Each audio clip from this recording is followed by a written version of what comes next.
$3.5 billion.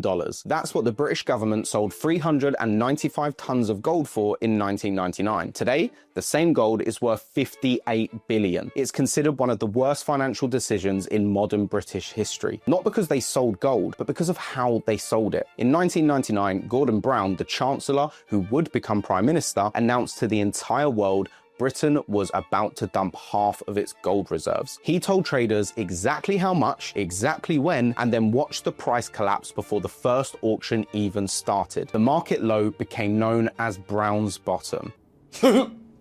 What?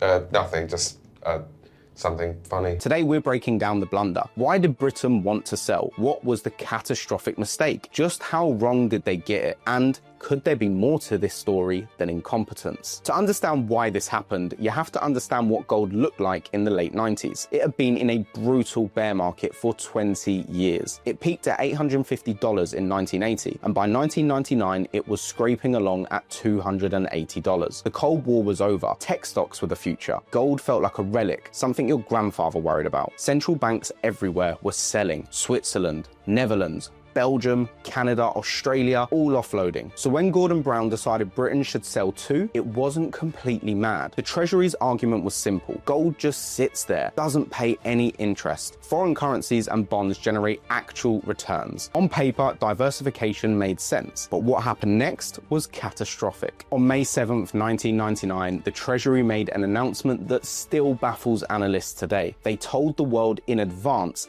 exactly how much gold they were selling and exactly when. Now, if you've never traded anything, let me put it this way. Imagine you're selling your car. It's worth 10 grand. You're in no rush. You could just list it and wait for the right buyer. But instead, you decide to be transparent. You post the ad saying, already bought my new car, ideally need gone by next week. Now every buyer knows you're on a clock. By next Sunday, you'll have 2 cars sitting on your drive, insurance on both, and the wife giving you that look. They wait, they lowball you. You didn't have to tell them any of that, but you did. I shouldn't have said that.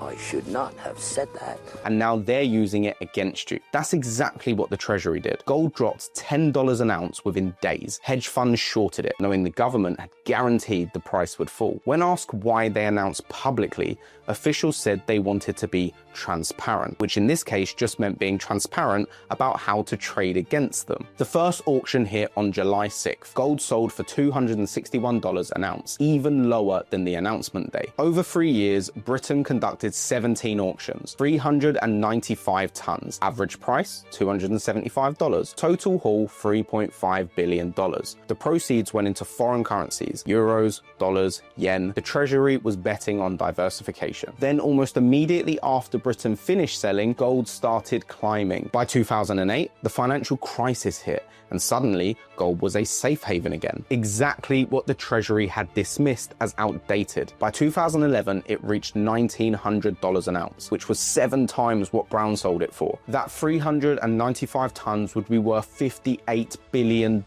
enough to fill the black hole in public finances twice over. The timing was so catastrophically bad that the market low is still called Brown's bottom. Now, in fairness to Gordon Brown, hindsight is brutal. Other countries sold too. The consensus was that gold was dying, and the money didn't vanish, it was reinvested. But there are 2 criticisms that don't go away. First, the pre-market announcement. Even if selling made sense, advertising it to every hedge fund on earth was an unforced error that likely cost hundreds of millions. Second, the scale. Selling more than half your reserves at a 20-year low with no pause to see if conditions improved. That's not diversification, that's a fire sale. Some analysts have speculated there were other motives. Rumors about bailing out bullion banks that had shorted gold and were dangerously exposed. The Treasury denied it. We'll probably never know. What we do know is Britain went from 715 tons to 310, where it remains today. No buying, no selling.